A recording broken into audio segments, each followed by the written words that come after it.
Today we're going to look at weather. What happens outside?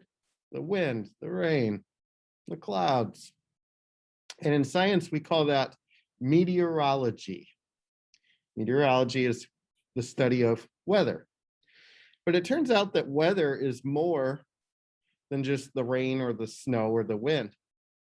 Weather is a whole atmosphere from the ground to space, all that's in between. And here you can see that's the atmosphere.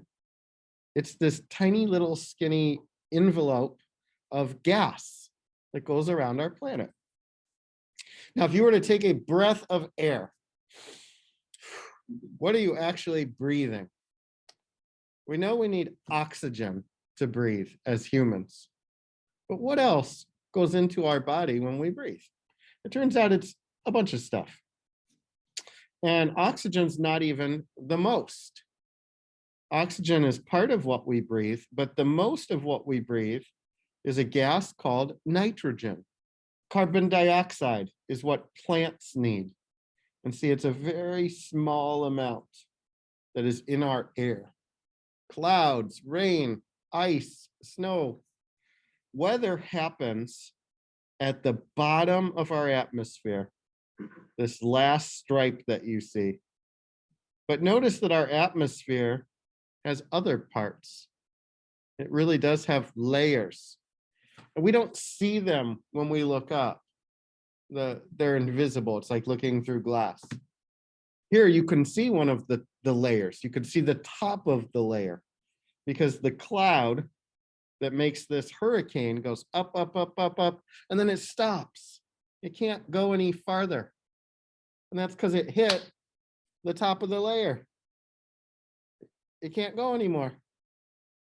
Another thing that happens way up high, that very first layer next to space, is that energy from the sun crashes into our planet, smashes into it. It's going through space. There's nothing, nothing, nothing.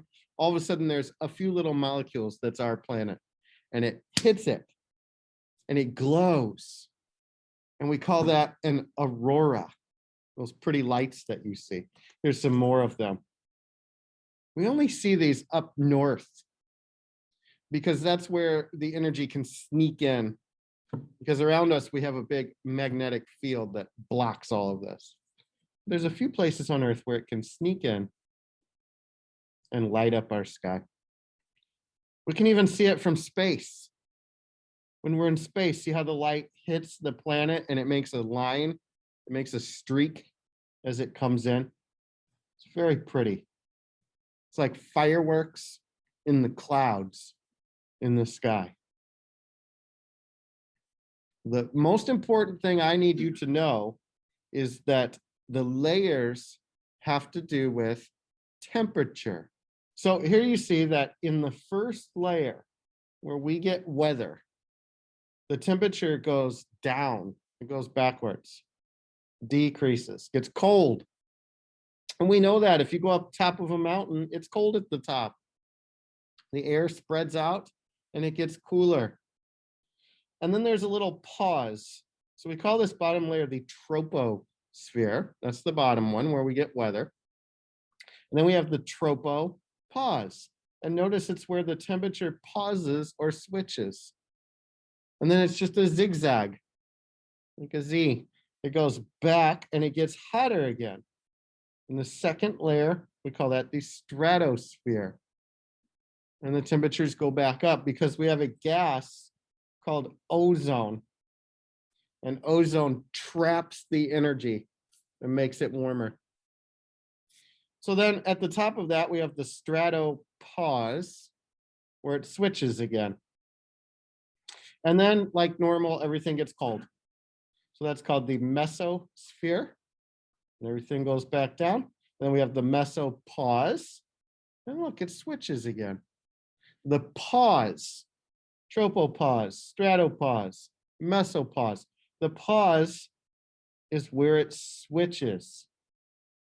And then it gets hot again in the thermosphere because all that energy is hitting our planet and making friction. those lights that we see called aurora. Right? That's our layers. Cold, hot, cold, hot. Zigzag. Energy is very important to make weather. And we have to know how energy moves. Energy comes into our planet as waves, called electromagnetic radiation that moves through space. Waves, radiation. When it gets here to the planet, we can touch that heat. Sometimes the cold air touches the warm ground. Just like you could touch a hot stove and it burns your hand because the energy goes into your hand when you touch it. Another way, though, is we could just heat up the air because the air can move. Oh, that happens underground too, right? Magma makes the plates move. That's called convection. So we can heat up air, or we can heat up water on a stove to cook noodles. We heat it up and it goes hot and cold and hot and cold. Okay, those are the three main ways that energy can move in our atmosphere: radiation, conduction, and convection. So what happens to all that energy? Well, let's say we get 100 pieces. 50 of them go down into the ground and make us warm.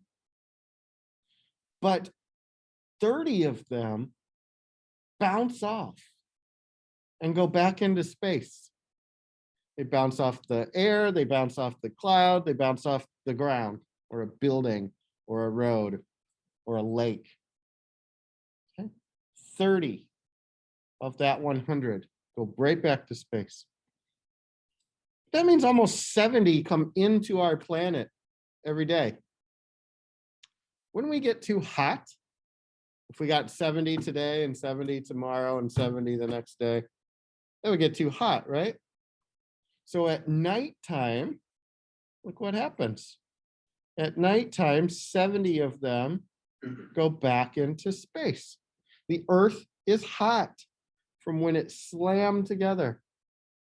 And so every night, some of that heat goes away. So we say that it is a balance. And we want it to cancel out or equal. 100 comes in, but 30 and 70 go out. And so 100 goes in and 100 goes out. And that's called our heat budget, keeping track of how much energy goes where. Zoom, good to see you this morning. Take care. I'll see you tomorrow.